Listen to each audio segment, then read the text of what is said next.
Hello everyone, मैं जितेश मोगरा जेएमआर sir resonance Kota के फिजिकल इनऑर्गेनिक केमिस्ट्री डिपार्टमेंट की तरफ से 22 जैन 2025 का जो शिफ्ट 2 वाला पेपर है उसके फिजिकल इनऑर्गेनिक केमिस्ट्री के मेमोरी बेस्ड क्वेश्चंस के साथ आपके सामने यहाँ पे हूँ।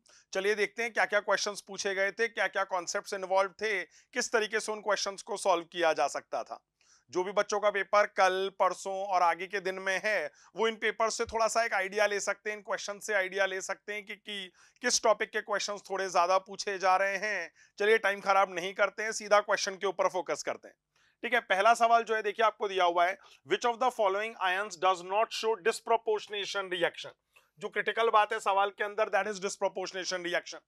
आप में से कई लोगों को ये वाली बात पता होगी, डिस्प्रोपोर्शनेशन रिएक्शन का मतलब ये होता है कि अगर एक सिंगल एलिमेंट एक रिएक्शन के अंदर ऑक्सीडेशन रिडक्शन दोनों शो करे, मतलब वो इंक्रीज इन ऑक्सीडेशन नंबर भी शो करे, डिक्रीज इन ऑक्सीडेशन नंबर भी शो करे, then such reactions are disproportionation reactions. ठीक है, अब देखिए जो स्पीशीज अपने को दिए हुए हैं वो सारे क्लोरीन के ओक्सो एनायन दिए हुए हैं।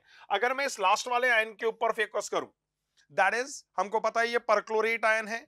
देखिए ये रहा आपका परक्लोरेट आयन, अगर मैं इसमें क्लोरीन का ऑक्सीडेशन नंबर निकालूं that comes out to be +7, और आपको पता है वो +7 जो है that is the highest oxidation number for chlorine. अब बताइए अगर वो हाईएस्ट ऑक्सीडेशन नंबर है, इसका मतलब मैं क्या बोल सकता हूं, मैं ये वाली बात बोल सकता हूं कि इसका मतलब ये फर्दर ऑक्सीडाइज नहीं हो सकता। जबकि मैंने अभी अभी आपको बताया था डिस्प्रोपोर्शनेशन रिएक्शन में तो क्या होता है, अपना एलिमेंट ऑक्सीडाइज भी होना चाहिए और रिड्यूस भी होना चाहिए। ये ऑलरेडी मैक्सिमम ऑक्सीडेशन स्टेट में है, इसीलिए ऑक्सीडाइज नहीं हो सकता है। तो we can simply say that this is not going to undergo disproportionation. ये डिस्प्रोपोर्शनेशन रिएक्शन नहीं दिखा सकता है, इसका सिर्फ रिडक्शन ही हो सकता है, ये ऑक्सीडाइज नहीं कर पाएगा खुद को। ठीक है, okay, so according to that fourth option should be the correct answer. यही आंसर आपको यहाँ पे मेंशन करके दिया हुआ है। ठीक है, चलिए नेक्स्ट क्वेश्चन के ऊपर मूव करते हैं। अगर हम इस क्वेश्चन के चैप्टर की बात करें तो हम इसको रिडॉक्स रिएक्शंस वाला जो चैप्टर है उसके साथ रिलेट कर सकते हैं, वहां पे इस तरीके की बातें आपसे करी जाती हैं। Moving to the next question देखते हैं, चलिए एक बार। ओके, ये जो सवाल है ये कंसंट्रेशन टर्म्स के ऊपर बेस्ड है। मोलैरिटी, मोलैलिटी, इंटर कन्वर्जन, इसके बहुत सारे क्वेश्चंस आप लोग प्रैक्टिस भी करते हैं, ये उसी के ऊपर बेस्ड एक क्वेश्चन है। देखिए आपको क्या दिया हुआ है, NaOH का सॉल्यूशन है, उसकी मोलैरिटी दे रखी है, साथ में हमें उसकी डेंसिटी भी गिवन है। हमसे ये पूछा जा रहा है कि उसकी मोलैलिटी कितनी निकल कर आई।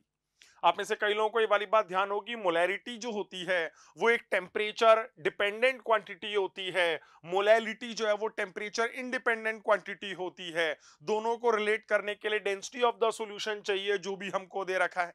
ठीक है, यहां पे हम क्या कर सकते हैं, देखिए मैंने एक डायरेक्ट रिलेशन यहां पे यूज किया हुआ है जिससे हम मोलैरिटी मोलैलिटी को रिलेट कर सकते हैं।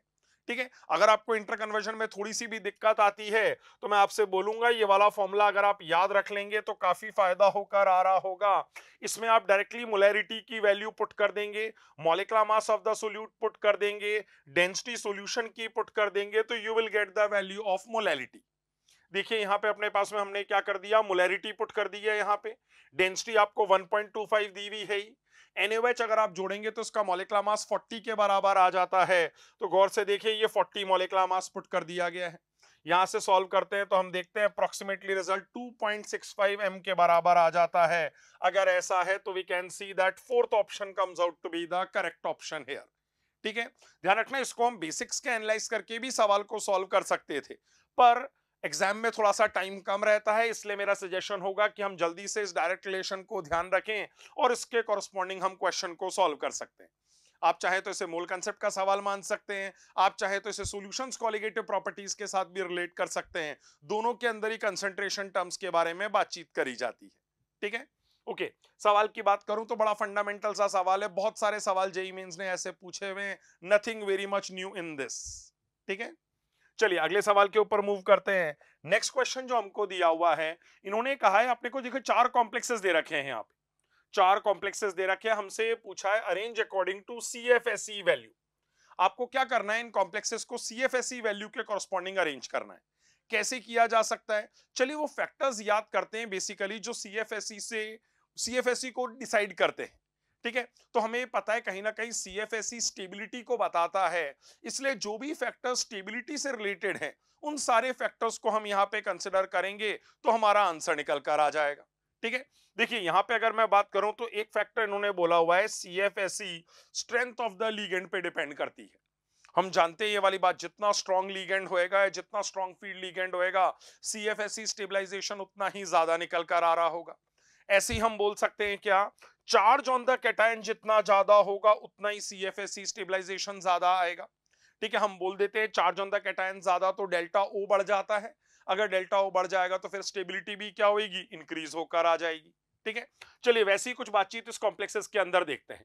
अब देखिए यहां जो अपने को कोबाल्ट दिया हुआ है ये +3 ऑक्सीडेशन स्टेट में दिया हुआ है। यहां कोबाल्ट आपको +2 ऑक्सीडेशन स्टेट में दिया हुआ है। यहां we can see again cobalt is in क्या +3, सो सॉरी, यहां ऑक्सीडेशन नंबर मैंने थोड़ा सा जल्दबाजी में गलत निकाल दिया है। Here the oxidation number is going to be +2। देखते हैं एक बार, यहां कोबाल्ट +2 ऑक्सीडेशन स्टेट के अंदर है, यहां कोबाल्ट जो है वो +3 ऑक्सीडेशन स्टेट में है, यहां पे भी कोबाल्ट +3 ऑक्सीडेशन स्टेट के अंदर ही। ठीक है, इन जनरल हम बोल सकते हैं ऑक्सीडेशन नंबर ज्यादा तो अपने पास सीएफएसई स्टेबलाइजेशन ज्यादा होना चाहिए, तो कहीं ना कहीं जो भी मैक्सिमम होगा वो इन दोनों में से ही कोई होएगा। अब हम स्पेक्ट्रोकेमिकल सीरीज जानते हैं तो हमको पता है EN is a stronger ligand as compare to ammonia. इसका मतलब हम ये बोल पाएंगे ईएन वाला कॉम्प्लेक्स सबसे ज्यादा स्टेबल कॉम्प्लेक्स होएगा और उसी का सीएफएसई स्टेबलाइजेशन सबसे ज्यादा होना चाहिए। अब यहाँ पे हम देख सकते हैं सबसे ज्यादा कौन आ जाएगा, फोर्थ वाला आ जाएगा। देन हमारे पास कौन सा आ जाना चाहिए, सेकंड वाला आ जाना चाहिए। क्यों, क्योंकि दोनों हायर ऑक्सीडेशन नंबर वाले कॉम्प्लेक्सेस हैं। ठीक है, तो हम बोल सकते हैं यहाँ पे कैसा ऑर्डर निकल कर आ रहा है, चलिए एक बार देखते हैं। तो what I am saying is सबसे ज्यादा मेरे को फोर्थ लग रहा है, देन मेरे को सेकंड लग रहा है। ये देखिए फोर्थ और सेकंड यहाँ पे लिख दिए गए हैं। ठीक है, देन इन दोनों +2 वालों को हम कंपेयर करके देखते हैं। +2 वालों को कंपेयर करके देखें तो इन जनरल हम देखते हैं octahedral complexes are more stable. अगर ऐसा है तो बताइए थर्ड वाला कॉम्प्लेक्स फर्स्ट वाले से ज्यादा स्टेबल हो जाना चाहिए। अगर ऐसा है तो हम बोल सकते हैं फर्दर कैसा ऑर्डर आ जाएगा, ये वाला ऑर्डर निकल कर आ जाए। ठीक है, वैसे भी अगर आप मैक्सिमम पता कर लेते हैं तो मेरे हिसाब से उससे ऑप्शंस आ जाएंगे। I can not be very certain with respect to the options because ये क्वेश्चंस हमने मेमोरी बेसिस पे कलेक्ट करे हैं। बच्चे कई बार पूरे पूरे ऑप्शन सही से जनरेट नहीं कर पाते मेमोरी बेस्ड क्वेश्चंस के अंदर। इसीलिए what I am expecting is कि सबसे ज्यादा आप +3 वालों को स्टेबल बोल दें, फिर आप +2 वालों को स्टेबल बोल दें, और +2 वालों में भी coordination number 6 will be more stable as compare to coordination number 4 वाला कॉम्प्लेक्स। उस हिसाब से अगर आप आंसर देंगे तो फर्स्ट वाला ऑप्शन अपना आंसर निकल कर आ जाएगा, that should be the correct answer.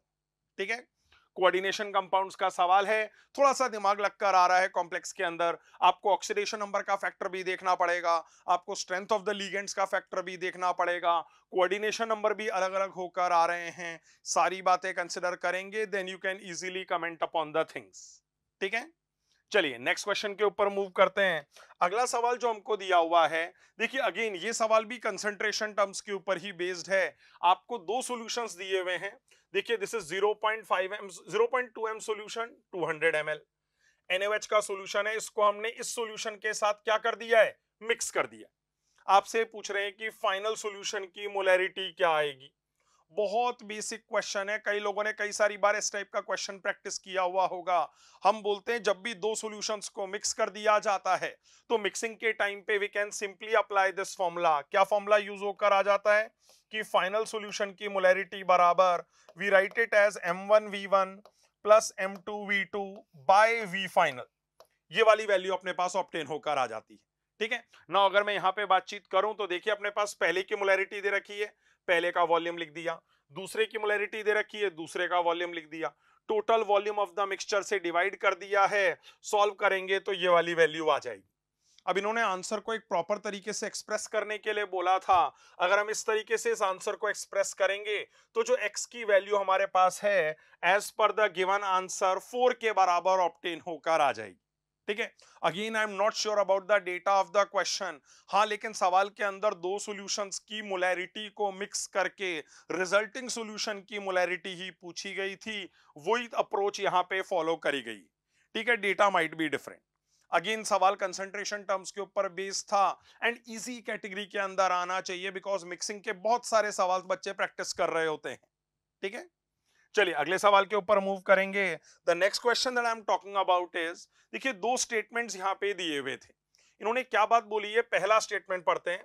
देखिए इन्होंने बोला हुआ है a spectral line is produced upon electron transition from 2px to 2py। ठीक है, अब देखिए ये बात थोड़ी सी अजीब लग रही है। क्यों? क्योंकि हमें तो पता है यार 2px 2py ऑर्बिटल्स की एनर्जी सेम होती है।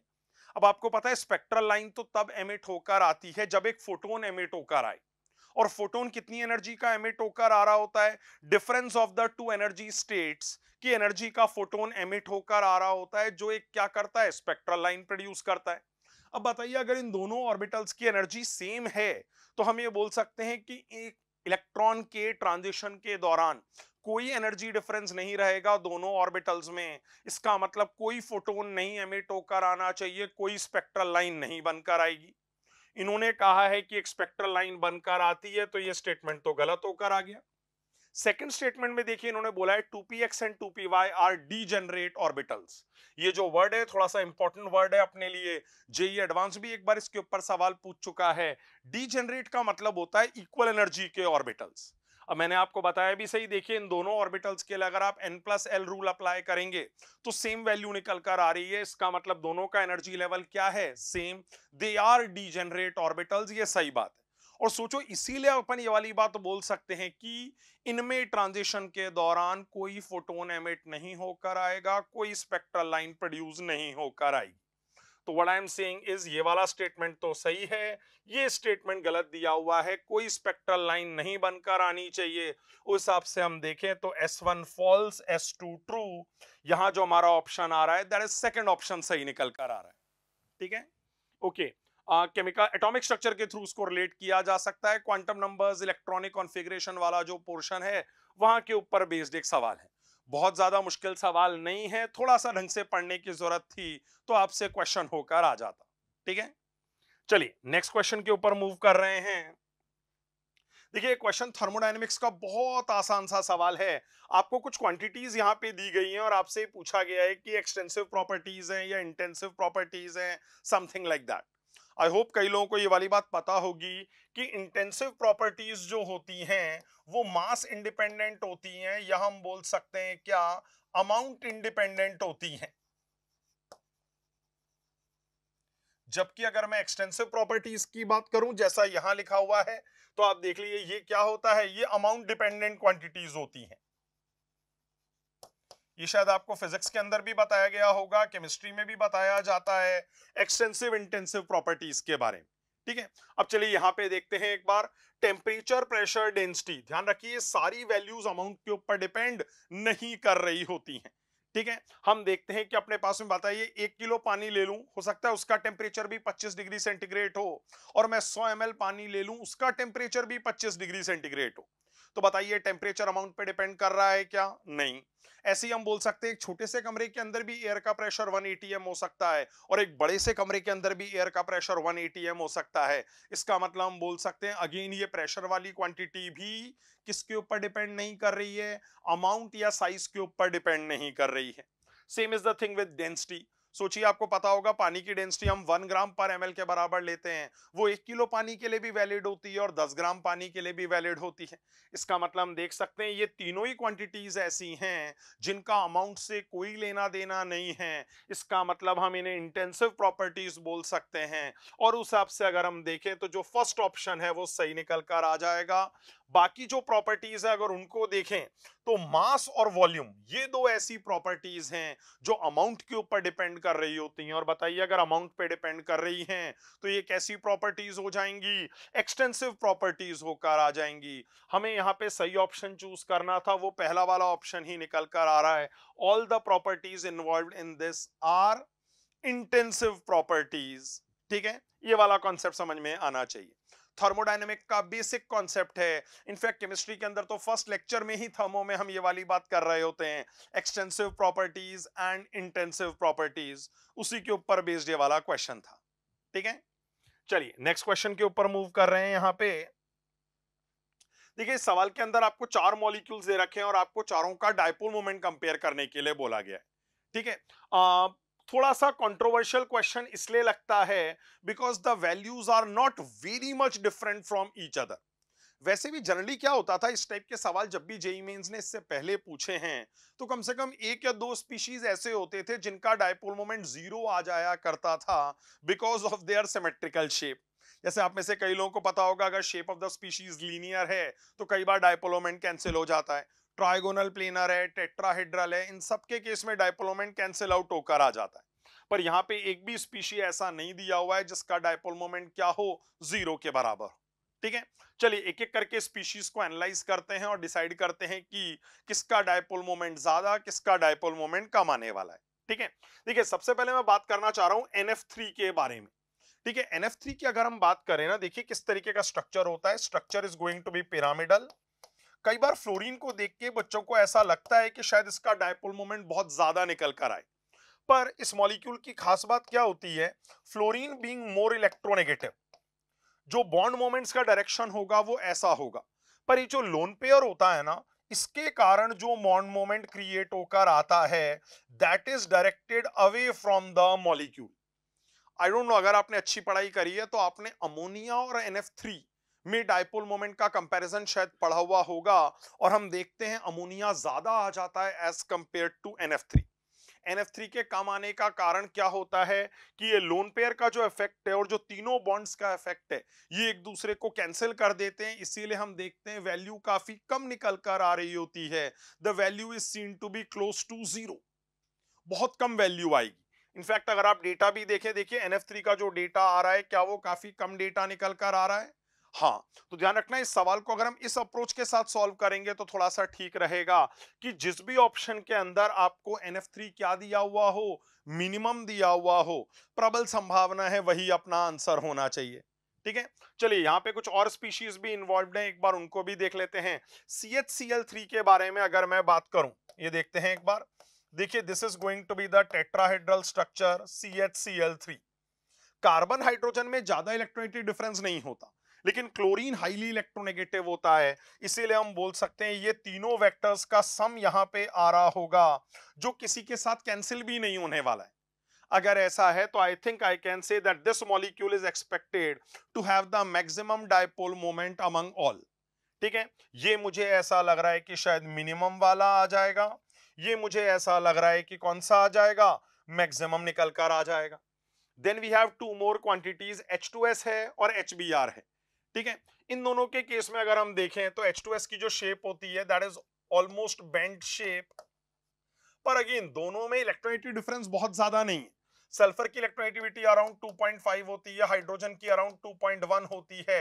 आपको दिख रहा होगा बहुत मेजर इलेक्ट्रोनेगेटिव डिफरेंस नहीं है यहाँ पे। इसीलिए हम एक्सपेक्ट कर सकते हैं कि इसका डायपोल मोमेंट शायद बहुत ज्यादा ना आए। ऐसी ही बात कर सकता हूं किसके बारे में, HBr के बारे में भी। Again you will see that that electronegative difference is not much, और अगर ज्यादा इलेक्ट्रोनेगेटिव डिफरेंस नहीं है तो हम बोल सकते हैं यहाँ पे भी ज्यादा डायपोल मोमेंट नहीं आएगा। ठीक है, मैंने बताया मैक्सिमम किस केस में आना चाहिए, इस केस में, मिनिमम किस केस में आना चाहिए, इस वाले केस में। प्रबल संभावना है जो एग्जैक्ट ऑप्शंस थे उसके अंदर अगर आप मैक्सिमम मिनिमम को आइडेंटिफाई कर लेते तो ही आपको सही ऑप्शन मिल जाता। ठीक है, अगर आप यहाँ पे डेटा देखें तो आपको दिख रहा होगा CHCl3 का डेटा एंड H2S का डेटा बहुत ज्यादा डिफरेंट नहीं है। ठीक है, डेटा ऑब्वियसली आपको याद नहीं होंगे, इसीलिए मैंने ये बोला I expect this to be the maximum, और उसी के कॉरस्पॉन्डिंग अगर आप सही ऑप्शन चुन लेंगे तो आपके लिए बेटर रहेगा। थोड़ा सा मुश्किल सवाल माना जा सकता है ये, क्योंकि ये डेटाबेस था, आप बहुत एग्जैक्टली चीजों का प्रेडिक्शन नहीं कर सकते अगर आपको डेटा याद ना हो तो। ठीक है, मैंने एनसीईआरटी के अंदर से एक बार वेरीफाई नहीं किया है, लेकिन आप चाहें तो देख सकते हैं। हो सकता है इन मॉलिक्यूल्स का डायपोल मोमेंट का डेटा एनसीईआरटी में मेंशन्ड हो और उसी के ऊपर बेस्ड उन्होंने ये सवाल दिया हो। ठीक है, chemical bonding is the chapter, dipole moment is the topic. ठीक है, चलिए नेक्स्ट क्वेश्चन के ऊपर मूव करते हैं। टॉकिंग अबाउट दिस, देखिए ये उन्होंने थर्मोडायनेमिक्स का थोड़ा सा डरावना सा सवाल पूछा था। सेकंड और थर्ड लॉ वाला जो पोर्शन है थर्मोडायनेमिक्स का, उसी के ऊपर बेस्ड ये वाला क्वेश्चन है। ठीक है, चलिए एक एक करके बातचीत करते हैं। यहाँ पे उन्होंने क्या किया हुआ है, कुछ टर्मिनोलॉजीज यहाँ पे लिखी हुई हैं, उनकी वैल्यूज क्या आएंगी वो आपको यहाँ पे मैच करके बताना है। ठीक है, देखिए एक एक वैल्यू के बारे में कैसे कमेंट किया जा सकता है वो बताता हूं मैं आपको। सबसे पहले मैं बात कर रहा हूं किसके बारे में, डेल जी के बारे में बात कर रहा हूं। ठीक है। हमें क्लास नोट्स के अंदर कई बार ये वाली बात बताई जाती है कि डेल जी की जो वैल्यू होती है that comes out to be VDP minus SDT के बराबर निकल कर आती। ठीक है। अब मुझे बताइए, देखिए यहाँ पे ये P लिखा हुआ है नीचे, इसका मतलब they are talking about constant pressure. अब अगर इस टॉपिक इस इक्वेशन के अंदर मैं कांस्टेंट प्रेशर वाली टर्म लिख दूं तो बताइए फिर तो क्या होएगा, ये वाली टर्म जीरो होकर आ जाएगी। And I think as per the equation I can write del G by del T under conditions of constant pressure will be equal to minus S. तो बताइए फर्स्ट वाला किसके साथ मैच कर रहा है, सी के साथ मैच कर जाएगा। देन एक और डेल्टा जी का ऑप्शन है D del G by del P. इसमें क्या करने वाले हैं ये देखते हैं, चलिए अपन सेम इक्वेशन आपके लिए दोबारा से लिख रहा हूं यहां पे, ये देखें इस बार इन्होंने क्या बोला है, देखिए यहां पे टी लिखा हुआ है, इसका मतलब they are assuming temperature to be constant है। अगर टेम्परेचर कांस्टेंट रहेगा तो बताइए फिर तो ये वाली टर्म गायब हो जानी चाहिए। अगर ये टर्म गायब हो जाएगी तो हम बोल सकते हैं इस बार जो आएगा that is going to be del G by del P under conditions of, क्या बोला हुआ है देखिए, कांस्टेंट टेम्परेचर बोला हुआ है। तो हम देख सकते हैं वैल्यू कितने के बराबर आएगी, देखिए यहां से हमको पता चल रहा है वैल्यू v के बराबर निकल कर आ जाएगी। So I think I can match this with this. ठीक है। नेक्स्ट बात कर रहा हूं del H by del T और del U by del T के बारे में। कई लोगों को वैसे पता भी होगा ये वाली बात, थर्मो के अंदर आपको अगेन फिजिक्स केमिस्ट्री दोनों में पढ़ाया जाता है ये वाली बात कि जो डेल एच की वैल्यू होती है that is written as NCPDT, ये वैल्यू आ जाएगी। अब मुझे बताइए del H by del T निकालना है, नंबर ऑफ मोल्स अगर अपन 1 मान ले तो वैल्यू किसके बराबर आ जाएगी, सीपी के बराबर निकल कर आ जाएगी। तो I think I can match this with CP. And ऐसे ही हम बोल सकते हैं यहीं पे डेल यू की जो वैल्यू होती है दैट इज एनसीवीडीटी के बराबर आ रही होती है। अगर ऐसा है तो यहां से हम बोल पाएंगे, again number of moles 1 assume कर लेता हूं, तो जो del U by del T की वैल्यू है वो सीवी के बराबर आ जाएगी। अगर वो सीवी के बराबर आ रहा है तो हम बोल सकते हैं ये इसके साथ मैच कर जाना चाहिए। corresponding to the matches that we have done you can select the correct option। इस तरीके से सही ऑप्शन तक पहुंचा जा सकता है।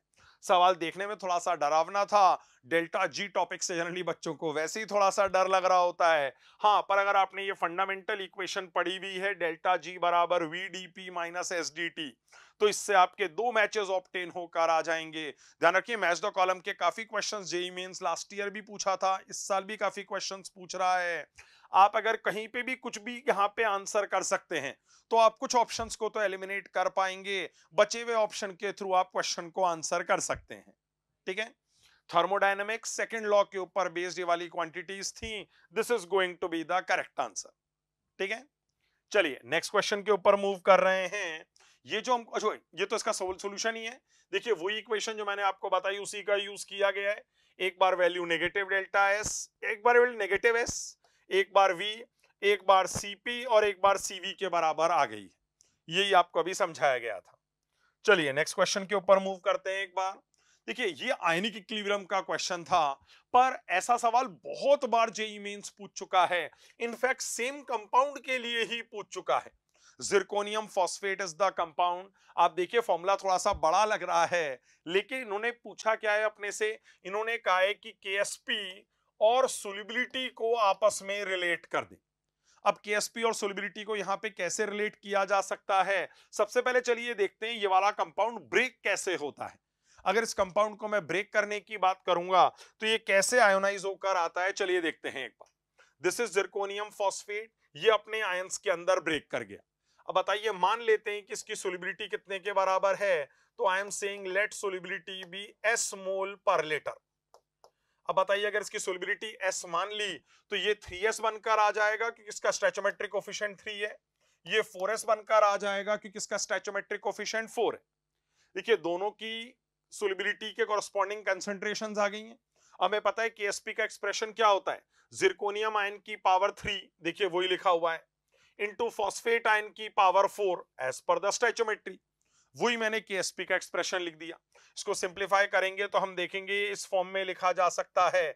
अब हमसे बोला क्या गया था, आपको सोल्युबिलिटी को KSP की टर्म में एक्सप्रेस करना है, तो बताइए मैं क्या कर सकता हूं, केएसपी के साथ ये न्यूमेरिकल डेटा नीचे भेज देता हूं और फिर इसका 7th रूट ले लूंगा तो मेरे को सोबिलिटी मिल जाएगा इन टर्म्स ऑफ क्या, केएसपी।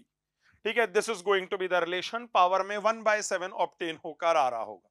ठीक है, चलिए एक बार देखते हैं यहाँ पे कि एग्जैक्ट ऑप्शंस क्या थे जिससे आपको थोड़ा सा आइडिया लगकर आ जाएगा।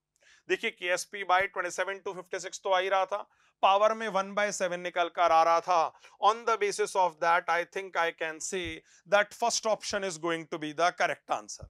ठीक है, काफी कॉमन क्वेश्चन है, सेम कंपाउंड के ऊपर जेई मेंस तकरीबन 3 से 4 बार सवाल पूछ चुका है, इजी क्वेश्चन की कैटेगरी में आना चाहिए। हाँ, फॉर्मूला थोड़ा सा डरावना है लेकिन आपने ये सवाल पक्का पहले देखा होगा अगर आपने थोड़े पीवाईक्यूज प्रैक्टिस किए हुए हैं तो। ठीक है, चलिए नेक्स्ट क्वेश्चन के ऊपर मूव करेंगे यहां पे। हाँ, देखिए इस सवाल के अंदर उन्होंने क्या किया हुआ है, D and F block elements वाला जो चैप्टर है जेई मेंस का काफी पसंदीदा चैप्टर है। कई बार यहाँ पे वो इलेक्ट्रॉनिक कॉन्फ़िगरेशन के सवाल पूछते हैं। इस बार उन्होंने जो बात बच्चों से पूछी थी, उन्होंने दो एलिमेंट्स दे रखे हैं, नायोबियम और रुथेनियम। आपसे ये पूछा जा रहा है इन दोनों में 4d इलेक्ट्रॉन्स का सम क्या निकल कर आएगा। देखिए sum of number of 4d electrons. ठीक है, अब आपको इन दोनों की इलेक्ट्रॉनिक कॉन्फ़िगरेशन लिखनी आनी चाहिए। मैंने पूरी कॉन्फ़िगरेशन यहाँ पे नहीं लिखी है, मैंने खाली आउटर मोस्ट इलेक्ट्रॉनिक कॉन्फ़िगरेशन लिखी हुई है क्योंकि मुझे सारे इलेक्ट्रॉन से मतलब नहीं है, मेरे को खाली 4d के इलेक्ट्रॉन से मतलब है। अगर ऐसा है तो हम देखते हैं नायोबियम की जो इलेक्ट्रॉनिक कॉन्फ़िगरेशन होती है दैट इज दिस। देखिए 4d में कितने इलेक्ट्रॉन्स आ गए हैं, 4 इलेक्ट्रॉन्स आ गए हैं। ऐसे ही हम रुथेनियम को देखें तो यहां पे भी 4d में कितने इलेक्ट्रॉन्स आ गए हैं, 7 इलेक्ट्रॉन्स आ गए हैं। इन दोनों को जोड़ेंगे तो 11 is going to be the correct answer. ठीक है, ध्यान से सुनिए, 3D सीरीज में हमें पता है दो ही एक्सेप्शंस की हम बात कर रहे होते हैं with respect to electronic configuration, that is chromium and copper. लेकिन 4D सीरीज में कई सारे एक्सेप्शंस निकल कर आ जाते हैं। एक बार एनसीईआरटी रेफर करना अच्छा रहेगा इसके लिए, ताकि आपको ये पता चल जाए कि 4D और 5D सीरीज में कौन कौन से एलिमेंट्स एक्सेप्शनल इलेक्ट्रॉनिक कॉन्फ़िगरेशन रखते हैं। इन दोनों का ही बिहेवियर एक्सेप्शनल निकल कर आ रहा है, बिकॉज आपको दिख रहा होगा न तो ये हाफ फिल्ड है ना फुल्ली फिल्ड है, फिर भी यहाँ पे S2 की बजाय क्या कॉन्फ़िगरेशन लिए हुए हैं, S1 कॉन्फ़िगरेशन लिए हुए हैं। थोड़ा सा मुश्किल सवाल था। अगर आपने electronic configuration D and F block chapter के अंदर अच्छे से पढ़ी हुई है, सिर्फ 3D सीरीज के लिए नहीं 4D और 5D सीरीज के लिए भी पढ़ी हुई है, तो आप इस क्वेश्चन को कंफर्टेबली आंसर कर सकते थे। ठीक है, चलिए नेक्स्ट क्वेश्चन के ऊपर मूव कर रहे हैं यहाँ पे। टॉकिंग अबाउट, देखिए एक सवाल था ये कोरोजन के ऊपर बेस्ड, इलेक्ट्रोकेमिस्ट्री चैप्टर से रिलेटेड है। देखिए उन्होंने क्या बोला हुआ है यहाँ पे, corrosion is an electrochemical process, सही बात है। आगे बोल रहे हैं in which pure metal is present at anode and impure is present at cathode. ये बात थोड़ी सी अजीब लग रही है बिकॉज आप में से कई लोगों को पता होगा कि कोरोजन के दौरान एक्चुअली क्या होकर आ रहा होता है। ये देखिए यहाँ पे लिखा हुआ भी है आपके सामने, कोरोजन होता तो इलेक्ट्रोकेमिकल प्रोसेस है, ये वाली बात ठीक है, लेकिन आपको पता है यहाँ पे हम बोलते हैं जिस मेटल का कोरोजन होता है उसका ऑक्सीडेशन हो रहा होता है। तो ये देखिए लिखा हुआ भी है, वेयर क्या होएगा, oxidation of metal takes place at anode. ये सब लोगों को ध्यान ही होगा, कोई सा भी टाइप का सेल मान लिया जाए, एनोड पे तो हमेशा क्या होकर आता है, ऑक्सीडेशन ही होकर आता है। हाँ, तो ऑक्सीडेशन होएगा एनोड पे। पर ये जो आगे की बात बोल रहे हैं ना कि इम्प्योर मेटल कहाँ होता है, कैथोड पे होता है। ध्यान रखिए कोरोजन के दौरान तो कोई इम्प्योर मेटल होता ही नहीं है, अपने मेन मेटल का ही कोरोजन होकर आ रहा होता है। इसीलिए बड़ा अजीब सा स्टेटमेंट था। Again I am not very sure कि जेई मेंस ने एग्जैक्टली यही स्टेटमेंट पूछा था क्या, पर हाँ बच्चों से जो बातचीत हुई उसके कॉरस्पॉन्डिंग मोस्ट बच्चों ने स्टेटमेंट को सही बोला हुआ है कि हाँ सर ऐसा ही कुछ पूछा हुआ था। ठीक है, आप में से कई लोगों को पता होगा इलेक्ट्रोलिटिक रिफाइनिंग के अंदर generally impure metal pure metal की बात करी जाती है। उस हिसाब से अगर हम देखें तो हमें ये वाला स्टेटमेंट गलत लग रहा है, बिकॉज इम्प्योर मेटल का ऐसा कोई रोल नहीं होना चाहिए। इनफैक्ट अगर हम इसको इलेक्ट्रोलिटिक रिफाइनिंग से रिलेट करें तब भी ये स्टेटमेंट गलत लग रहा है। क्यों? क्योंकि इलेक्ट्रोलिटिक रिफाइनिंग के अंदर प्योर मेटल को कैथोड लिया जा रहा होता है, जबकि इन्होंने इम्प्योर को कैथोड लेने की बात करी है। तो भले इसको कोरोजन के साथ रिलेट करें, चाहे इसको हम किसके साथ, इलेक्ट्रोलिटिक रिफाइनिंग के साथ रिलेट करें, कुछ भी हो जाए ये स्टेटमेंट गलत ही लग रहा है। चलिए अगला वाला स्टेटमेंट देखते हैं। ये बोल रहे हैं क्या corrosion occurs faster in alkaline medium than in acidic medium. ये गलत बात है। हम ऐसा देखते हैं कि कोरोजन एसिडिक मीडियम में ज्यादा तेजी से होता है as compare to alkaline medium. इसीलिए हम देखेंगे ये वाला स्टेटमेंट भी गलत निकल कर आ रहा है। We are waiting for the official paper to be release, तब जाके पता चलेगा कि एग्जैक्टली जेई मेंस ने क्या सवाल पूछा था। ठीक है, लेकिन इस सिचुएशन की बात करें as per the available data, हम लोग बोल सकते हैं हमें तो दोनों ही स्टेटमेंट गलत लग रहे हैं। और अगर दोनों स्टेटमेंट गलत है तो उस हिसाब से फोर्थ ऑप्शन आंसर हो जाना चाहिए। Both statement 1 and statement 2 look false to us. ठीक है, इलेक्ट्रोकेमिस्ट्री चैप्टर में जो कोरोजन का टॉपिक है थोड़ा सा कम ग्लैमरस टॉपिक है, टीचर्स बहुत ज्यादा एम्फेसाइज के ऊपर नहीं करते। कई बार हम बच्चों से ये भी बोल देते हैं कि ये टॉपिक आप अपने आप पढ़ लेंगे एनसीईआरटी के अंदर से तो बेटर रहेगा, क्योंकि इसमें बहुत ज्यादा कॉन्सेप्ट्स इन्वॉल्व नहीं है। चीजें अगर आपने याद कर रखी हैं तो आप इस सवाल को आराम से कर सकते हैं। ठीक है, चलिए नेक्स्ट क्वेश्चन के ऊपर मूव करते हैं। That is the question. देखिए इसके अंदर आपको एक कंपाउंड दिया हुआ है, कॉम्प्लेक्स दिया हुआ है NiDMg होल ट्वाइस। कई लोगों को याद होगा निकल आयन के क्वालिटेटिव एनालिसिस के अंदर भी ये वाला कॉम्प्लेक्स इन्वॉल्व होता है। अदरवाइज कोऑर्डिनेशन कंपाउंड्स के अंदर भी इसके बारे में कई बार बातचीत करी जाती है। देखिए व्हाट इज द कॉम्प्लेक्स, निकल आयन है DMg के साथ रिएक्ट करके इस तरीके का कंपाउंड बना लेता है NiDMg होल ट्वाइस। अगर मैं इसके स्ट्रक्चर की बात करूं तो इसका स्ट्रक्चर कुछ तरीके का निकल कर आता है। निकल आयन के साथ 4 नाइट्रोजन जो हैं वो अपने लोन पेयर डोनेट कर रहे होंगे वाया कोऑर्डिनेट बॉन्ड। ये देखिए अगेन जो बच्चों ने बताया वो उन्होंने बताया था कि सर ये पूछा गया था कि इसकी जो मॉलिक्यूल है इसमें कितने हाइड्रोजन एटम्स होते हैं। अब आपको यहाँ पे हाइड्रोजन एटम्स की संख्या जोड़नी पड़ेगी। यहां देख लेते हैं, देखिए 3 हाइड्रोजन एटम्स यहाँ, 3 यहाँ, 3 यहाँ, 3 यहाँ, तो 12 हाइड्रोजन एटम्स तो हमारे पास ये हो गए। एक हाइड्रोजन एटम हम देखते हैं यहाँ इन्वॉल्व है हाइड्रोजन बॉन्डिंग के अंदर। ऐसे ही एक हाइड्रोजन एटम हमारे पास यहाँ पे भी अवेलेबल है, ये भी हाइड्रोजन बॉन्डिंग में इन्वॉल्व हो रहा है। तो 12 के बाद 2 और जुड़ जाना चाहिए।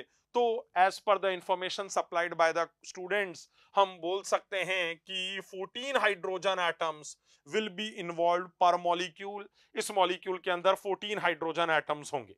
ठीक है, ध्यान रखिए इसके ऊपर कोऑर्डिनेशन कंपाउंड्स का सवाल भी कभी भी अपीयर होकर आ सकता है। बड़ा फेमस कॉम्प्लेक्स है, याद रखेंगे तो अच्छा रहेगा। यहां निकल की जो हाइब्रिडाइजेशन है that comes out to be DsP2। Shape जो आ रही होती है वो स्क्वायर प्लेनर शेप निकल कर आ रही होती है। नेचर जो आता है that comes out to be diamagnetic. और हम देखते हैं ये एक रोज रेड कलर का प्रेसिपिटेट होता है। मेंस के साथ साथ एडवांस लेवल पे भी अगर ये बातें याद रखेंगे तो अच्छा रहेगा। देयर इज अ चांस कि इसके ऊपर क्वेश्चन आ जाए।